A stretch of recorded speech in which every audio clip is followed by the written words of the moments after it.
garden. Mag-harvest ako ng gulay. So, okra at saka sitaw na hindi gumagapang. Bakit sitaw na hindi gumagapang? Kasi ano siya, yung ano ba yan? Yung limited lang yung space na yung hindi siya maraming space makukuha. So, yun guys. So, yun lang yung mga tanim ko. Okra, eggplant. Eggplant hindi rin ako masyado nagtanim ngayong taon. Yung ampalaya lang. Tapos, yung aking potato, medyo ano siya, hindi maganda yung pagka-grow kasi nga super init. So, let's go guys! Samahan nyo ako mag-harvest. So, ito guys yung aking sitaw. Yan. Sitaw na hindi gumagapang. Marami siyang bulaklak. Ayan. Then, ito na yung iba na pwede na to siya ma-harvest. So, yan ang aking gagawin ngayon. Mag-harvest ako. So, tapos, yan. Ito. Ganito lang siya kahaba. Tapos, ito naman yung aking growing good naman siya. I think siguro itong ampalaya ko, parang naiba na, kasi parang to yung ng Pilipinas, yung Milagrosa ampalaya. So tingnan ko lang kasi meron ako ditong isa, iba ang kanyang pagka-grow, hindi siya green na green. So ayan guys, yun ang ginawa ko, nilagyan ko ng mga ganito. Yan.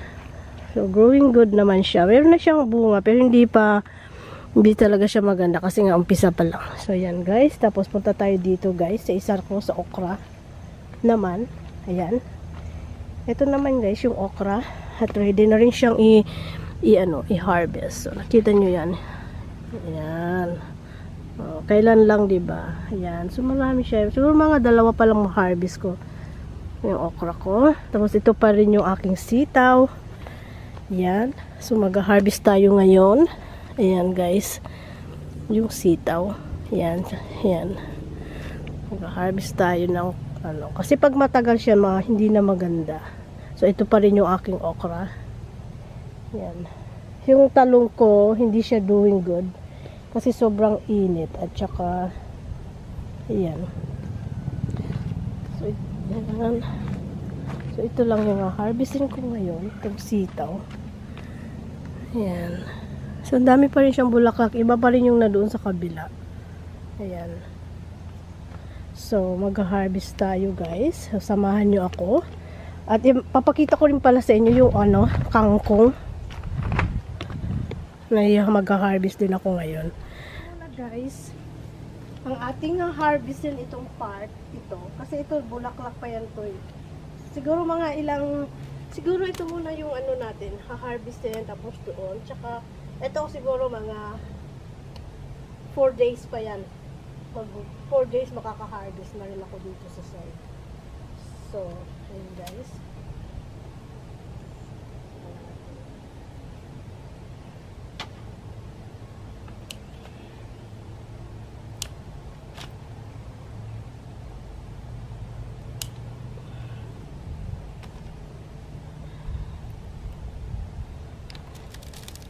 Ayan. So, punta naman tayo guys doon sa kabila. So, guys, mag-harvest tayo ng okra. Okay?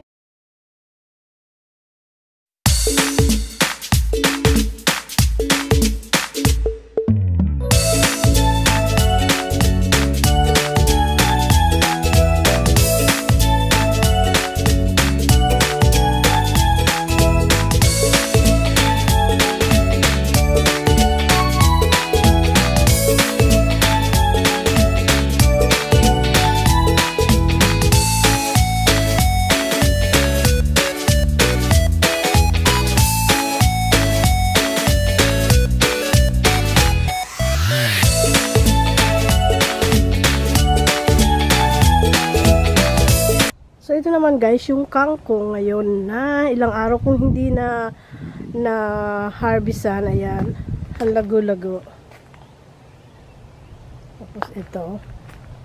Ayan, mag-harvest tayo mamaya. So yan guys, mag-harvest na tayo ng kangkong. So, palalo pa siyang lalago.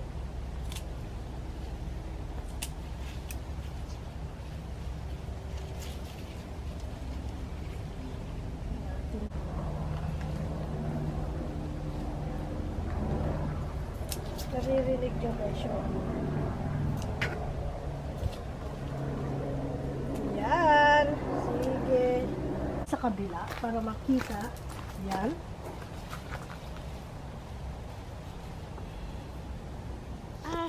Now guys, mag-harvest ako ng ano dito.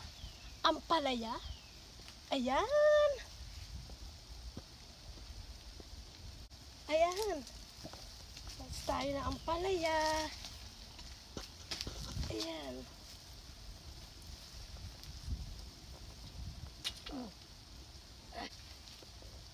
Yay, yay, yay, yay.